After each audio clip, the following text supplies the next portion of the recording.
السلام عليكم رمضان كريم dhamaan inta ku xiran janaalka King Xuska Official kadib markii aan arkay fariimo badan oo igaga imaaday asxaabteyda social media oo ku saabsan dhanka YouTube-ka waxaan jeclaystay inaan maanta idin soo bandhigo muuqaal aan uga hadlayo horumarkaaga YouTube insha Allah muuqaalkan kuguma soo bandhigi doono app telephone ama barnaamij software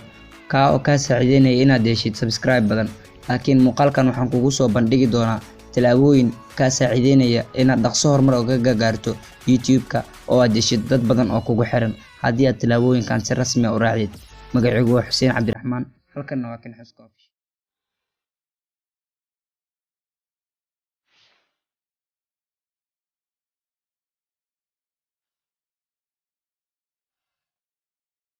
muuqaalka maanta waxaan kugu soo bandhigi doonaa 4 talaabo haddii aad si rasmi ah u raacdid ka saacideyn doona inaad dad badan janaalkaada ku soo xirtid dad badan aad soo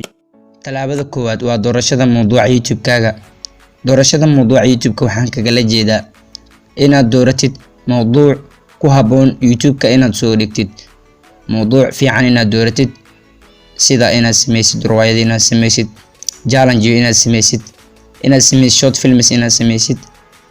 maxay ahayd qisooyin inaad soo bandhigtid sheekooyin sidoo kale inaad soo bandhigtid meel alle iyo meeshaad ku fiican tahay inaad YouTube-ka ku soo bandhigtid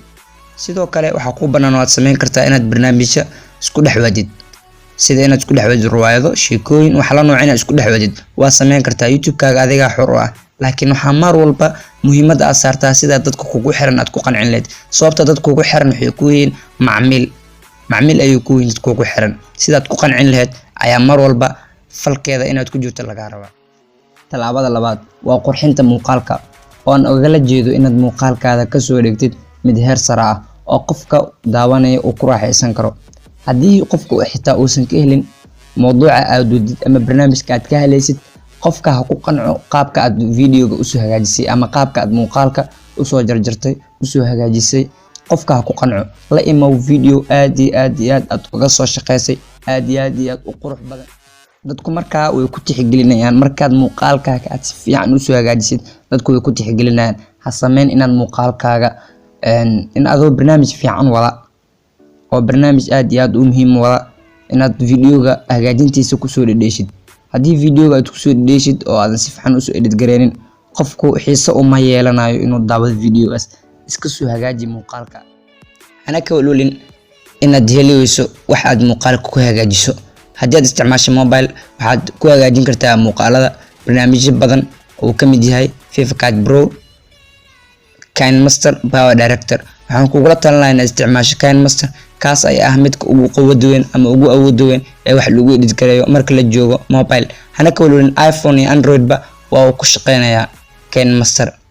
sidoo kale haddii aad isticmaasho laptop waxaad isticmaali kartaa software badan oo ka mid yahay Adobe maxay ahayd Filmora Go barnaamijyo badan Camtasia Studio barnaamijyo badan ayaa jiro oo wax lagu edit gareeyo kuwaas isticmaal haddii aad isticmaasho laptop talaabada saddexaad waa talaabo aad muhiim ah waana barashada sharciyada YouTube-ka YouTube wuxuu leeyahay sharciyo u degsan oo haddii aad ku xadgudubto aad ku muteysan karto in hawada laga saaro channelkaaga aad YouTube-ka ku lahayd ee aad waqtiga ku soo bixisay muuqaalada aad soo dhigtay marka waxa kugu waajib inaad baratid oo aad si fiican ula socotid sharciyada YouTube-ka haddii aad baratid oo si fiican ula socotid oo aad iska ilaaliso sharciyada YouTube-ka waxay taasi furo u tahay inaad YouTube-ka horumar ka gaartid oo aad noloshaada YouTube-ka wax fiican qabsatid marka waxaan kugula talin lahaa inaad baratid sharciyada YouTube-ka sharciyada YouTube-ka waxaa ka mid ah inaadan qof kale muuqaal uu leeyahay aadan ka soo qaadan waxaa maanta aad soo diyaarsay mowduuca waxaa in yar oga baahatay muuqaal YouTube ku jira muuqaalkii aad soo gelisay waxa ku muteysanaysaa in copyright lagu saaro copyright haduu kugu batana waxay taas ku horseedaysaa in YouTube-kaada dhammaan hawada laga saaro marka iska adkee oo baro sharciyada YouTube-ka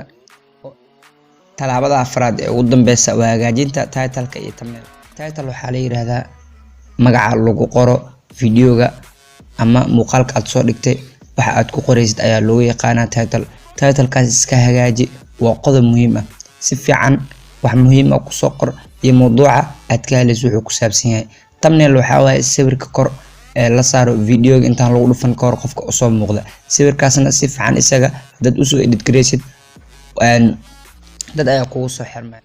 sababtoo ah hadduu yahay sawirkaas ku saaran thumbnailka sawir soo jiidasho leh